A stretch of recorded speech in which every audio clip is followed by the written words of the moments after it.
আপনি কি জানেন নাসা কিভাবে মঙ্গল গ্রহে তাদের রোভার ল্যান্ড করিয়েছিল? আর যখন এই রোভারকে মঙ্গলের সারফেসে ল্যান্ড করানো হয়েছিল তখন এর গতি ছিল ৪৮,০০০ কিলোমিটার প্রতি ঘন্টা। আর এই হাই স্পিডকে নাসা কিভাবে কন্ট্রোল করেছিল? আর পরবর্তীতে নাসার রোভার মঙ্গলে ল্যান্ড করে কিভাবে তার কাজ শুরু করেছিল? বন্ধুরা, আজকে আপনাদের এই সব প্রশ্নের উত্তর দেব আর ভিডিও ফুটেজের সাথে দেখানোর চেষ্টা করব। তাহলে চলুন শুরু করি।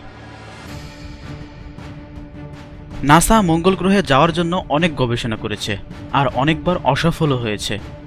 ১৯৯৯ সালে তো একই সাথে দুটি মিশন আনসাকসেসফুল হয়েছিল, যার মধ্যে একটি ল্যান্ডার আর একটি অরবিটার ছিল।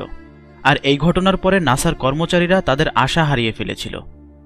কিন্তু তারপরেও তারা হাল না ছেড়ে কঠোর পরিশ্রম শুরু করে দেয় তাদের শেষ ভরসার উপর, যার নাম ছিল স্পিরিট রোভার।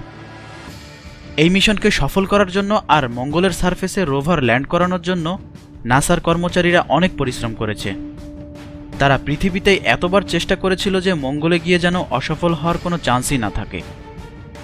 আর এইবার রোভারকে মঙ্গলে নামানোর জন্য তারা মার্স পাথফাইন্ডার মিশনকে ফলো করে। নাসা এর আগেও মঙ্গলে রোভার নামানোর জন্য অসফল হয়েছিল। নাসা আগে থেকেই জানতো মঙ্গলে রোভার নামানো আর ওখানে ওটা চালানো অত সহজ হবে না। মঙ্গলের অ্যাটমসফিয়ারে ঘোরা অরবিটার থেকে তার সারফেসে রোভার নামানোর পুরো প্রসেসকে বৈজ্ঞানিক ভাষায় এন্ট্রি, ডিসেন্ট অ্যান্ড ল্যান্ডিং মানে ইডিএল বলা হয়। আর এই ইডিএল প্রসেসে অরবিটার থেকে মঙ্গলের সারফেস পর্যন্ত রোভারকে পৌঁছানোর জন্য প্রায় ১,০০০-এর বেশি স্টেপ ফলো করতে হয়। আর সফল ল্যান্ডিংয়ের জন্য এই সব স্টেপ সফল হওয়া খুবই জরুরি, কারণ এখানে যদি একটুও ভুল হয় তাহলে ল্যান্ডিং ক্র্যাশ হয়ে যাবে। মঙ্গলে ল্যান্ড করার জন্য সবার প্রথমে তাদের অরবিটার থেকে রোভারকে আলাদা করে দেয়।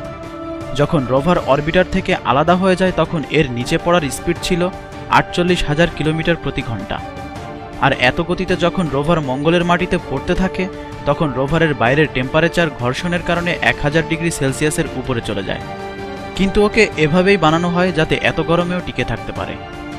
এখন রোভারের এই নিচে পড়ার গতিকে পৃথিবী থেকে কমান্ড দিয়ে ৪৮,০০০ মাইল থেকে ১৫০০ মাইল পর্যন্ত কমিয়ে দেয়। এখন মঙ্গলের সারফেস থেকে ১৫ কিলোমিটার দূরে একটি সুপার পাওয়ার প্যারাশুট ওপেন হয়। আর এখন সময় হয়েছে মঙ্গলের সারফেসে ল্যান্ড করার। আর এর জন্য ৬ pyrotechnical device one by one fire হয় আর ল্যান্ডারকে মঙ্গলের সারফেসে ফেলে দেয়। এর সাথেই লিকুইড থ্রাস্টার অন করে দেওয়া হয় আর ল্যান্ডারের নিচে পড়ার গতি আরও কমিয়ে দেওয়া হয়। মঙ্গল থেকে প্রায় ১-১৫০ মিটার উপর থেকে রোভারের এয়ারব্যাগ খুলে যায় আর আনুমানিক ৪০ মিটার উপর থেকে ওকে মঙ্গলের মাটিতে ফেলে দেওয়া হয়। ৪০ মিটার উপর থেকে পড়ার গতিতে রোভার বাউন্স হতে থাকে। বলের বাউন্সের মতো কয়েকটা বাউন্সের পরে এই বলের বাউন্সিং এনার্জি শেষ হয় এবং পরিশেষে এটা মঙ্গলের মাটিতে স্থায়ী হয়। পরবর্তীতে ৪০ মিনিট পরে বল থেকে বাতাস বেরিয়ে যায় এবং ল্যান্ডার বাইরে আসে। আর এরই সাথে ল্যান্ডার তার কাজ শুরু করে দেয়। বন্ধুরা, এভাবেই নাসা মঙ্গলের বুকে তাদের রোভার ল্যান্ড করিয়েছিল।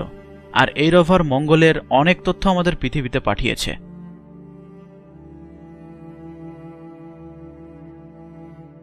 তো এই ছিল আমাদের আজকের ভিডিও। কেমন লেগেছে সেটা কমেন্ট করে জানান। ভালো লাগলে একটা লাইক এবং শেয়ার করবেন। আর আপনি যদি রহস্যের পৃথিবীতে নতুন হয়ে থাকেন তাহলে সাবস্ক্রাইব করে বেল আইকনে ক্লিক করে রাখুন। ভিডিওটি দেখার জন্য আপনাকে অসংখ্য ধন্যবাদ।